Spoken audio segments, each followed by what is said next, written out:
Welcome back to the Bumper Breakfast. I hope you enjoyed that musical break. We have joining us on the table this morning Mr. Aki Fatuke. Mr. Aki Fatuke is an elder statesman and he is a chartered accountant and a tutor by profession. Good morning and good to have you here this morning. Good morning, Toby Singh. Nice to be here with you. Good morning, Nigeria. You see, it's quite nice that we get to host you this morning because I already had loads and loads of questions from yesterday when President Muhammadu Buhari did visit the Kuje prison. And when he got to the Kuje prison yesterday, the president was taken aback, by the level of damage, the kind of penetration that the terrorists or now that it's been confirmed that ISWAP has claimed responsibility, the kind of audacity, that was experienced at the Kuje prison. Yes, I know that we have the video of the president at the Kuje prison and some of the things that he said. And I want to quote him again as saying, how can terrorists organize, have weapons, attack a security installation and get away with it? How many personnel did they actually have on duty? How many of them were armed? Were there guards on the watchtower? What exactly did they do? And does this CCTV, that's the most important question there, does the CCTV work? If the CCTV were working, and I mean, quite a number of people wouldn't even know that our prison system has a CCTV. So does the CCTV work? How exactly were they able to gain entry to the premises of the Kuje prison and make away with at least 64 Boko Haram members and all? Mr. Fatuke, you want to talk about it? Oh, yes. At long last, hearing from the horse's mouth, as it were, a lot of the things that we all know already. Mr. President, let's thank God for little mercies. On his way, I want to strongly believe that he was persuaded to take a detour to Kuje. And if my past experience or our past experiences were anything to go by, Mr. President would have just jetted out. Without getting anywhere. I was quite surprised that he went there too. To Dakar, yes. Part of the fact that, wait a minute, your countryside is burning, and like Nero, you want to be smoking in the pipe, jumping on the plane. So that is one. Secondly, as far as I'm concerned, a lot of the questions that Mr. President seems to be asking are the questions we are asking him as the President of the Federal Republic of Nigeria. And he was asking the permanent secretary of the Ministry of Interior because the Minister of Interior was not that clearly, consequence management is not part of the good points of this Mr. President, and I foresee a situation where it is shifting blame or looking for who to blame. Are we saying in the past 1 year plus, a whooping 12 jailbreaks? Whooping 12 jailbreaks. Maybe because this one happened at the seat of power. And nothing happened. Nothing happened to it. So waking up, like members of our National Assembly, also waking up and then, doing a lot of saburatu, things that we all know. There has been a complete shutdown of security in Nigeria. I mean, what is the crying wolf about? If we thank God, his entourage to Katsina ahead of his physical visit to his Daura hometown was attacked brazenly the way it was attacked, and all we had just his media aides making statements. I think there's been a gross dereliction. We knew this was going to happen.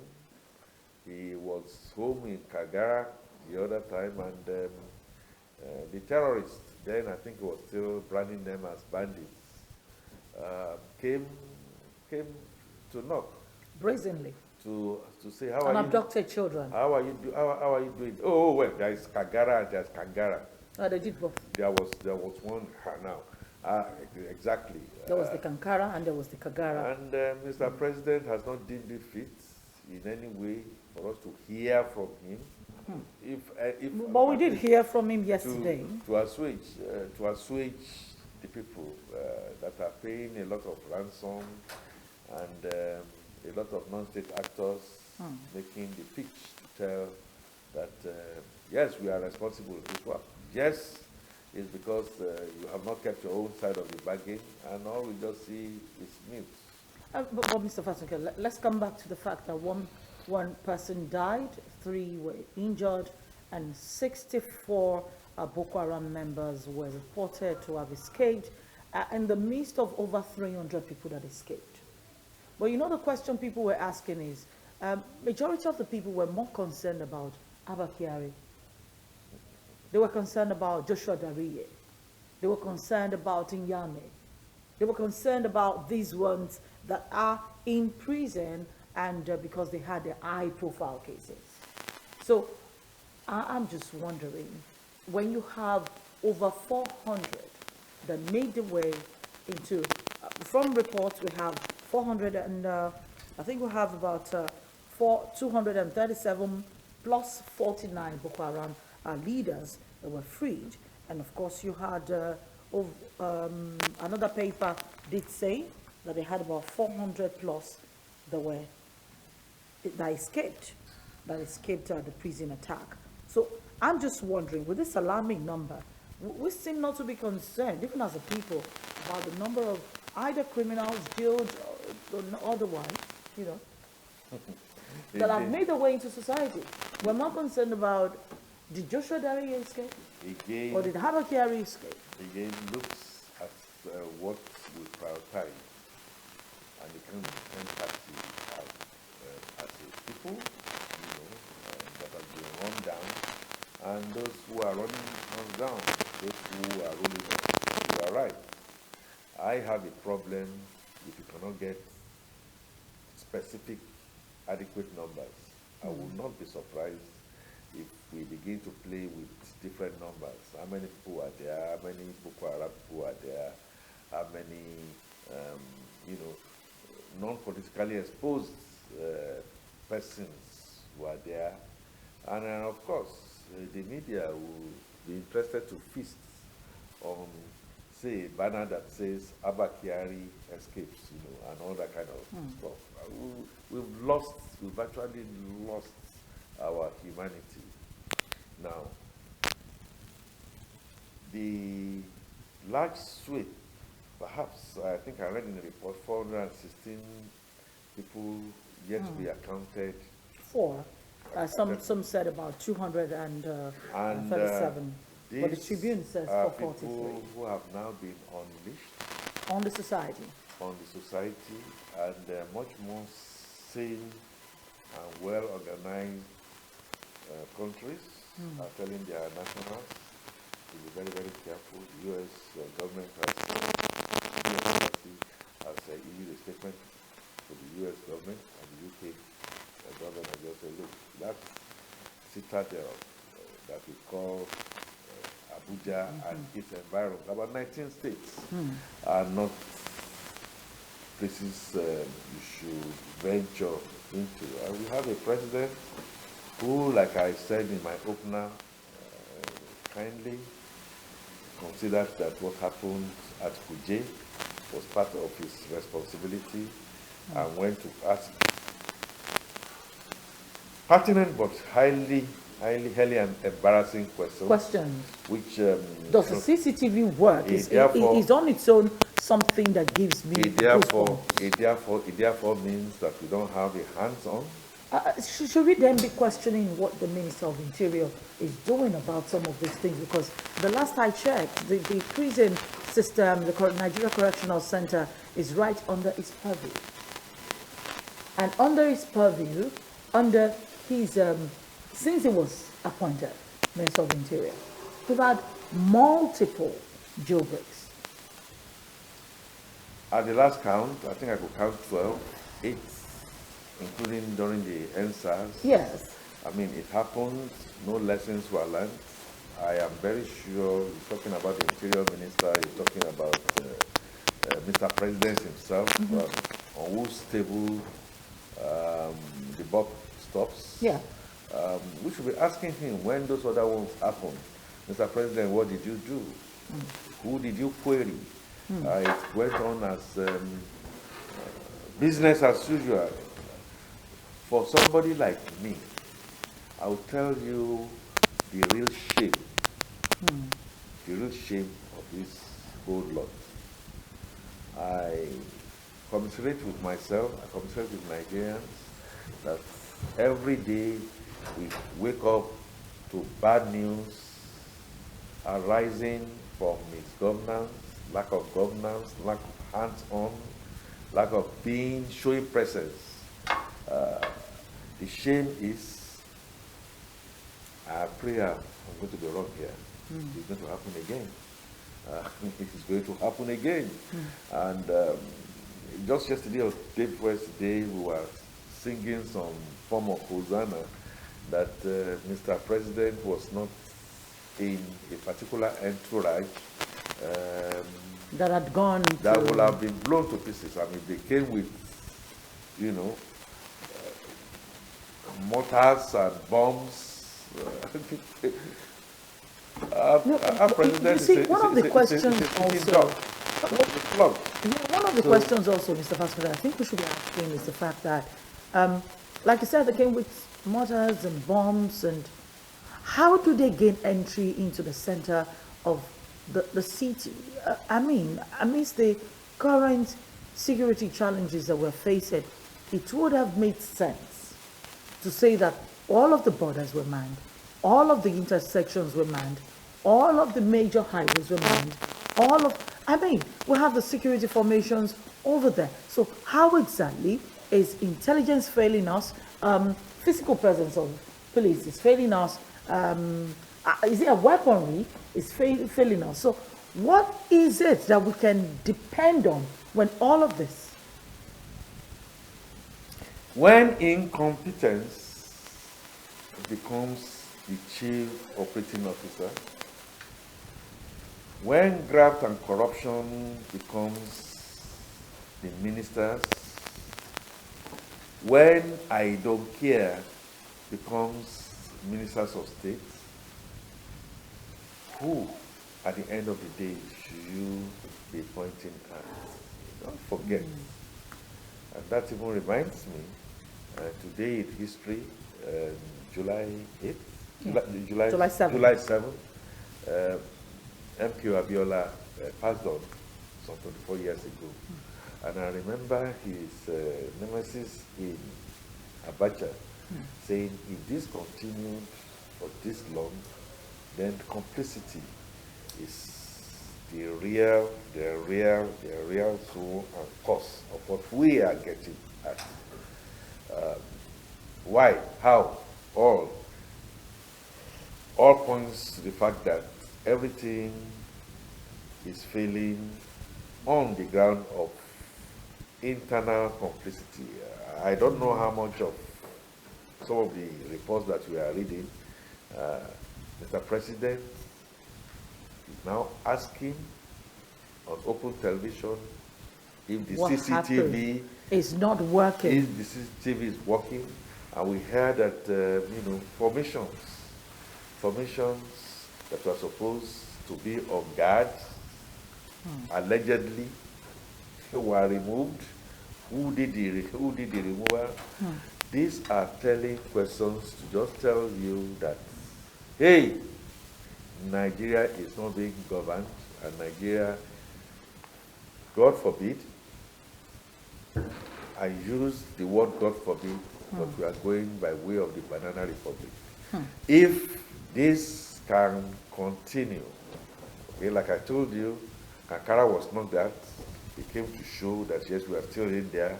We asked you for certain things we didn't get. whatever it is that they said they asked, they didn't get. And then they've now followed it up with a threat that they were going to start to kill the railway bombing, Yeah. one by one. And what do we have for it? Our Mr. President jumped on a plane for much more important matters to him. To him. You think the international conference that the president is going for is not important enough? Oh, it's important enough for him to have delegated.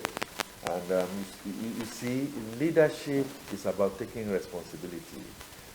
At last minute, I have seen leaders who were even out there, and this kind of thing happened, they jumped on the plane and they came back.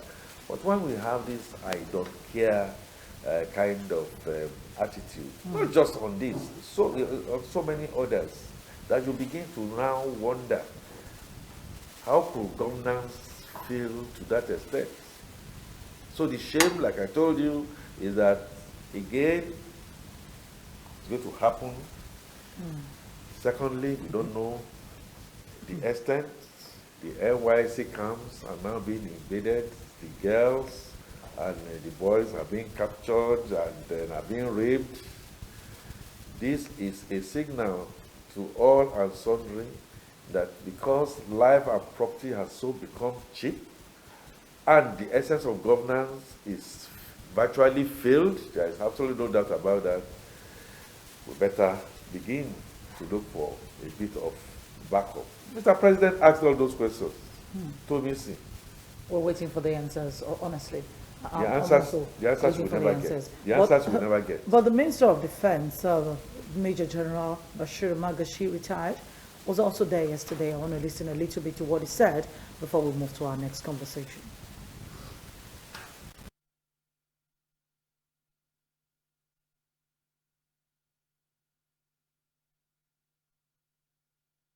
Heard yesterday, when we are just coming in, we heard yesterday that there was an attack. And the security forces had acted to it, and that's why we're here today.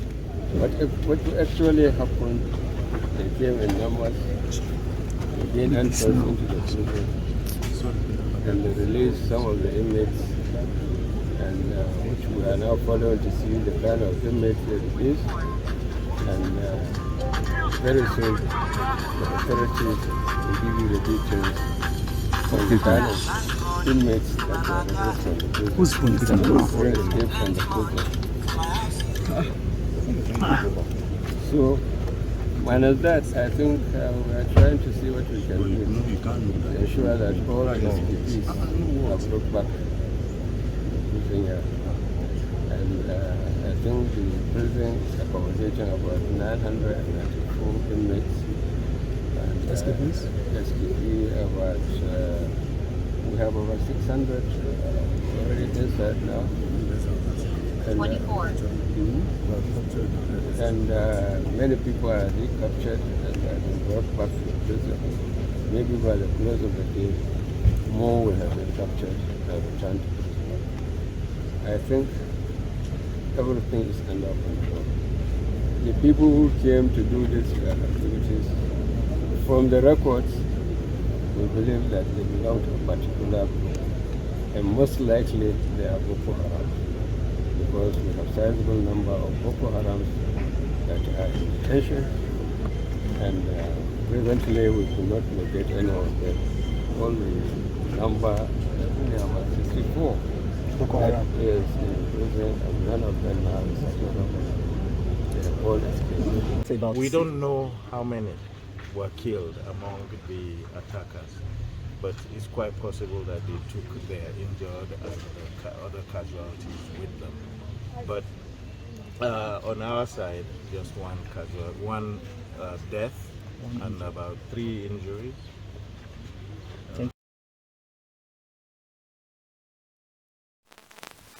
And one more thing to discuss just before we call the segment of this morning, or round of the segment, we have the power distribution companies are threatening, as a matter of fact, they're vowing to make sure they battled the federal government over the plan to take over and restructure their sector. Now, the manager's nominee of the Integrated Energy Distribution and Marketing Company has said it was the legal and beneficial owner of 60%, controlling and managing shareholding interest in Ibadan Electricity Company, a distribution company.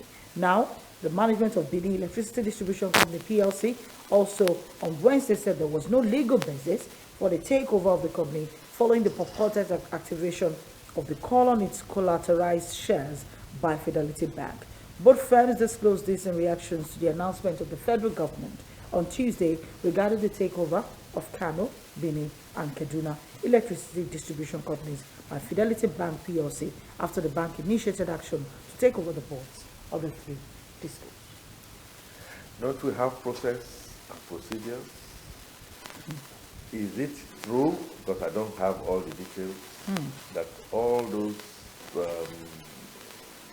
obvious lacunas have been cured, and all parties concerned know that, yes, of course, we know the discourse and the whole process of the distribution ab initio were faulty in the energy roadmap that we had, and they were not performing.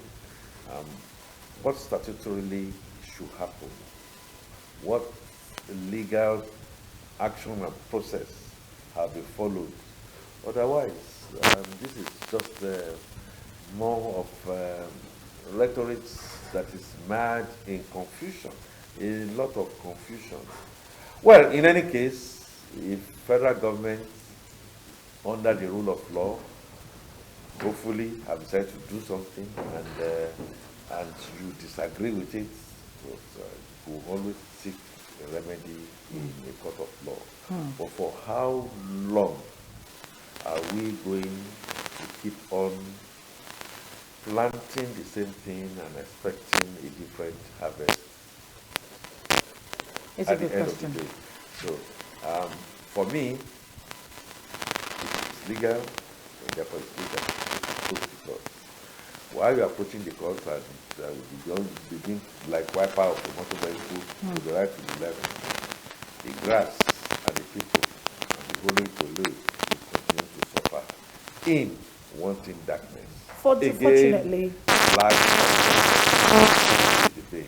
but fortunately, some of the beneficiaries or some of the customers of these discos are excited about it. For example, the Indo communities who have been without power for 10 years downwards, are totally excited that the Benin electricity has been taken over by the federal government. Because obviously they've done a series of engagements. I know there have been to about 3 or 4 meetings over the last 4 years to try to cover the different meters, especially when Mr. Babatunde Raji Fashola was still the Minister of Power. He gave opportunities for them to engage the discos and find out exactly what was happening. But when a particular community, Kitipupa, for example, has been without power from the federal group for about 10 years. Amongst And many. that is one amongst many. Amongst many. As a matter of fact, they are one, and there are other 10 communities where we met with their ballers, we met with their kings, we met with practically everyone. And let's just put it as it is. Ogijo is another community that has been without power. I also did that report. And last week they called on radio, somebody called on a radio program that I was anchoring here. And the woman said, I'm from Ogijo. I said, please, has your power issue been resolved? And he said, that's a forgotten conclusion. We're not even concerned about it anymore. They don't have power. Bottom line, Governance. Nigeria is not working, and many things are failing amongst us. Need a new system.